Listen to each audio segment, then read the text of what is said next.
Sabi ko, anong naramdaman mo nung nalaman mo yung boyfriend mo may nabuntis na iba? Siyempre po, masakit kasi naano na yung bata eh. Naisilang na. Ilang taon na yung boyfriend mo? Magna-19 po. Diyos ko po. Okay, so anong pwede ko maitulong sa'yo? Itatanong mo ba kung babalikan mo pa yun? Gusto ko po sanang, ano po ba ang gawin ko kasi ang lalaki po, gusto niya sana ako kunin maging ninang sa anak niya. Eh, para sa akin, medyo nakakaano rin naman eh, kasi hanggang ngayon, hindi pa kami nagkakahiwalay. Hindi pa rin kayo hiwalay kahit na meron na siyang binuntis na iba? So okay lang sa'yo yon? Ano po kasi, hindi ko po kasi siya makausap eh. Hindi na kayo Kasi nagkakausap sa cellphone? Hindi. Kasi nung cellphone niya, nasira na. So kailan ka uuwi ng Surigao? Ayun nga ang ano ko kasi parang ayaw ko na umuwi doon kasi parang masasaktan na ako kapag nakita ko yung boyfriend ko nag-aasawa na. Okay, so mag-aasawa na pala siya, di wala kang ibang dapat gawin kundi palayain siya at hayaan mo na siya doon sa 14 anyos na nabuntis niya. Isa pa, hindi pa naman sila pwede ikasal, menor de edad yung bata. Eh paano, tutuloy pa ba ako maging ninang sa anak niya? Ay, si Raulo! Bakit ka naman magnininang? Ang sakit naman nun, te. Huwag kang tanga. Alam mo, okay lang maging mabait. Okay lang minsan wala kang imek. Pero madalas yung mga babait, walang imek, sila yung laging niloloko. Ha, di na uso maging tanga ngayon. Kaya nga sana eh. Gusto ko na sana siya makalimutan. Kaso ang haba kasi ng pinagsamahan namin kaya hirap pa makalimutan. Gaano kahaba? Gaano na kayo katagal nagsasama?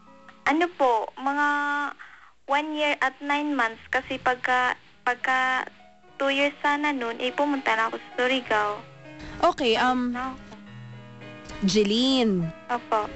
Wala ka nang magagawa kasi may nabuntis na siyang iba. So, hindi nakapagpigil eh. Tsaka, bata pa rin kasi yung boyfriend mo, 19. Ikaw, bata ka pa rin. Mas lalong bata yung nabuntis niya. Opo.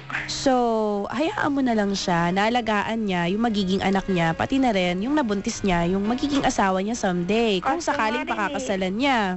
Oo, ang nakasakit din kasi mag-ano lang sila magpinsan. Diyos ko! Kaya masakit talaga sa akin. Tsa eh. Magpinsan? Oo, magpinsan kasi sila eh. Alam mo, iwasan mo na itong lalaking ito ha. Kahit yung kaibigan mo naka-14, tapos Diyos. Check, ikaw naman ang mag-advise. Hindi ko alam ang sasabihin ko. Okay. Oo nga eh. Kaya yun nga masakit eh. Pinagpalit niya ako sa pinsan niya na okay lang naman siguro sa akin kung nag-asawa na siya. Kung baga hindi yung pinsan niya. Hoy. Napakabata pa yan, no? Ikaw naman, wag mo ko ine-etchos. Siyempre kahit kanino kang babae pagpalit niyan, hindi okay sa'yo. Yun nga lang mas weirdo kasi pinalit sa'yo pinsan niya. Mas lalong hindi sila pwedeng magpakasal, Timang. 'Di ba? Hayaan mo na yung lalaking yun. Ikaw, mag-focus ka ngayon sa pagtatrabaho mo dito sa Maynila. Huwag mo na lang masyadong isipin, bata ka pa, marami ka pang makikilalang iba dito. Malay mo dito mo sa Maynila makilala yung para sa'yo talaga. Yung mga ganong klase ng tao, hindi naman sa ginajudge natin sila, pero alam na nilang mali, alam na nilang magpinsan sila, ginagawa pa rin nila. Hindi lang yan kasalanan sa mata ng tao, pati sa Diyos kasalanan yan. Kahit sa batas kasalanan yan, di ba? So if I were you, hayaan mo siyang resolbahin yung problema niya, ikaw mabuhay ka ng mag-isa, kalimutan mo na siya. Total nasira na yung cellphone niya, wag ka nang gumawa pa ng paraan para mag-effort at kontakin pa siya. Ano, kukunin ka lang palang ninang?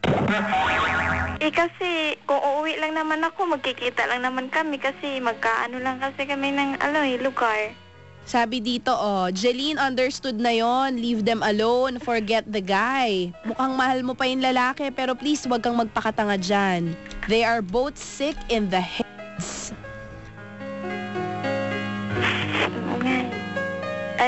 Yun lang. Gawin ko, kakalimutan ko na lang siya.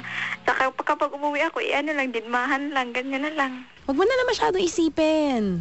Magiging okay ka rin. Tsaka isipin mo na lang, ano ba namang klaseng lalaki yun? Ginawa sarili niyang pinsan. Pero yun nga ang nakapagtaka eh, kasi... Baka di naman niya akala mo lang pinsan niya, pero... Hindi kasi, alam kasi namin, kasi magkano kasi kami niyang babae. Kumbaga siya pa nga ang ano namin, kumbaga siya pa nga yung ano namin, tagapagano. O sige, sabihin Tulay. Siya ang tulay nyo. Oo. Total naman, di ka pa mature at parang 8 years old ka lang. Kalimutan mo na lang yung lalaki. Mahirap kasi yung ganun eh, makikisali ka pa sa gulo nila. Magulo na nga yung pinasok nilang dalawa, makikisali ka pa, di mas lalong gugulo, di ba?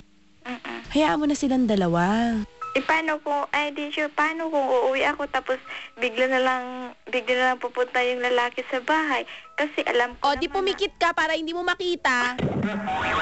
Ko, pag nagpunta sa bahay at hindi mo gustong makita, paalisin mo, wag mong babain. Di ba? Ganun lang yon. O kaya, pag binaba mo, ano,